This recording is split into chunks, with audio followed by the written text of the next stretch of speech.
first recollection that I have of music is modern music stuff.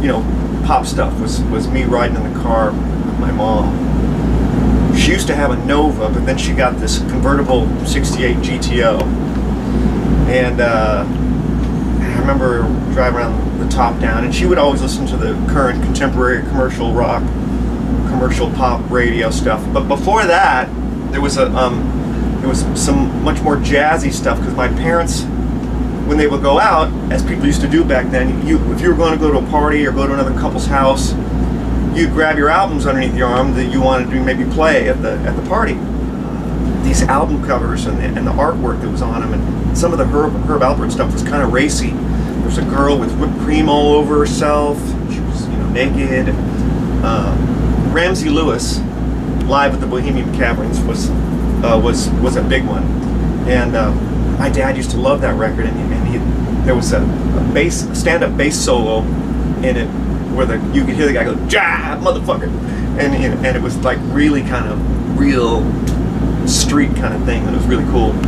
But then driving with my mom in the car, I started to listen to more modern pop stuff, and the Faces stuff, or the early '60s pop stuff, all that stuff from way back then, and it got me to like commercial pop music. That became my favorite kind of thing.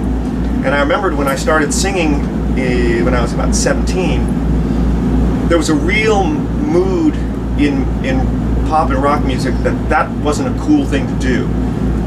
You really got criticized if you had a song that was really popular, because they'd call you a sellout, because you weren't doing something arty, you were doing something popular. And I always thought that was really odd, because art is supposed to communicate, and if you're communicating to a lot of people, that means what you're saying is reachable, which is the whole point of art. So I never understood critics, and I always didn't like critics, because they made their living criticizing other people's work and passion and love and art. I thought that's bullshit. Still to this day, I'm kind of like that. Everyone is allowed to have an opinion, but to have a job where that's what you do, is you critique other people in that way, is kind of a bummer for me. But that, when I finally started singing, I accidentally got into singing. I met a friend of mine who had a band, and our families were friends, and we went to the beach once, and he always had his guitar with him, his acoustic guitar.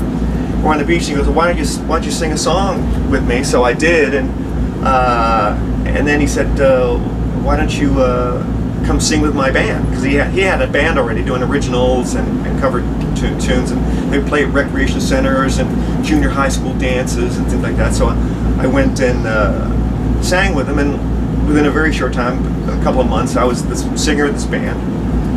And that's where I just started gaining all the real knowledge.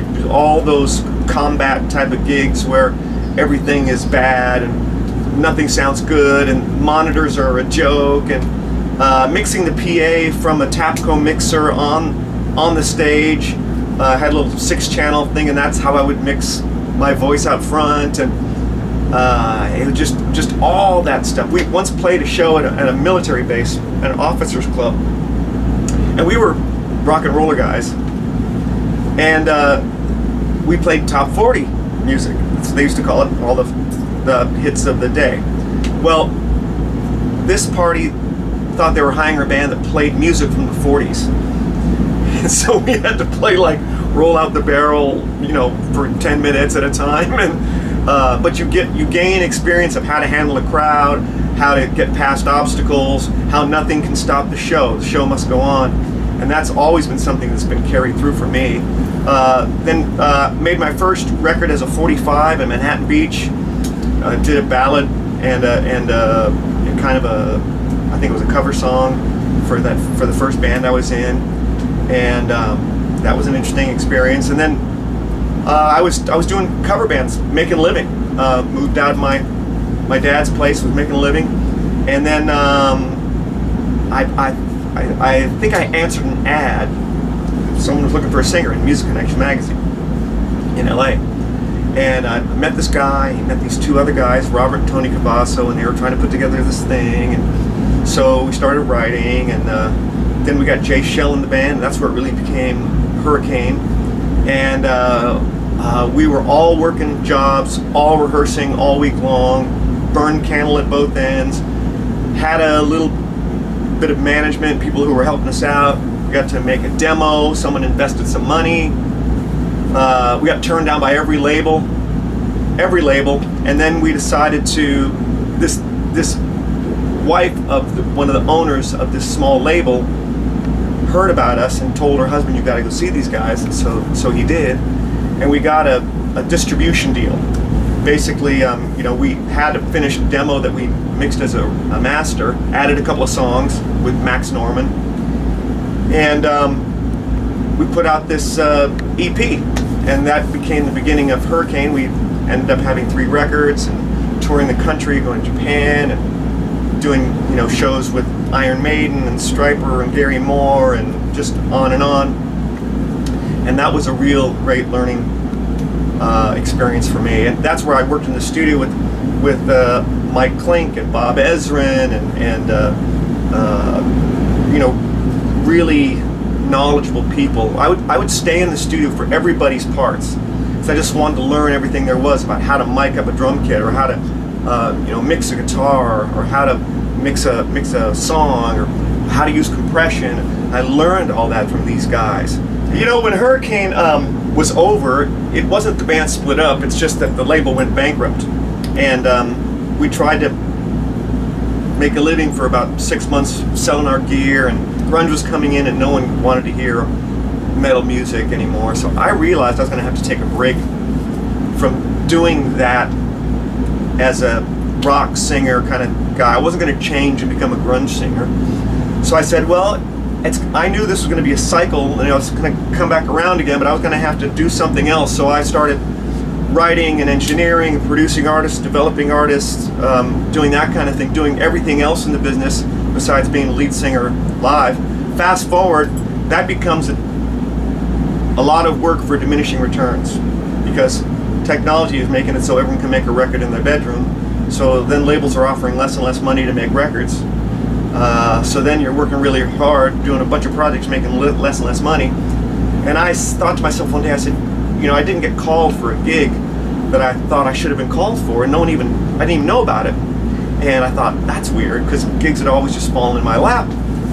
So I realized that I needed to take a look at what I was doing differently. Now I'm going to have to be proactive about my career. And I said to myself, I need to get back to what I do best, which is singing, lead singing. So I started looking on the internet, saw about a charity show that Mick had done in Santa Barbara, and thought it might be a new Mick Jones project. I didn't know what was going on with Foreigner. I wasn't, keeping tabs on what Foreigner was doing, and this was 2004. But I knew people, so got in touch with management. Unbeknownst to me, I found out later they were kind of starting up the gears again of Foreigner, trying to kind of reform or get this band going again, and that's a big project when they've been dormant for 2 or 3 years. So, but eventually I got to rehearse with the band, and we played for about an hour and a half. That was with Jason Bonham playing drums, and some of the guys from back in the '90s, Tom Gimbel, and I remember I got home at 6 p.m. and they called me an hour later. I found out later that during that hour they were having a discussion, calling mutual friends, saying, "Is this guy a cool guy? Is he a good singer? Is he a drug addict? Is he a loser?" All this stuff. And then they called me and they said, "We're booking shows for this weekend. Can you start rehearsing tomorrow?" So I had 5 days to learn the show, but a rehearsal day for Hurricane was an 8-hour day. Rehearsal day for Foreigner is show up at noon and go, "Oh, well, let's have lunch," and then rehearse for a couple hours and go, "Well, that's about it." So so it was really kind of a full throwback into 100 miles an hour after not being on the road for 14 years, and it just took off like a rocket, and it hasn't stopped since. And it's just really mind-blowing to me.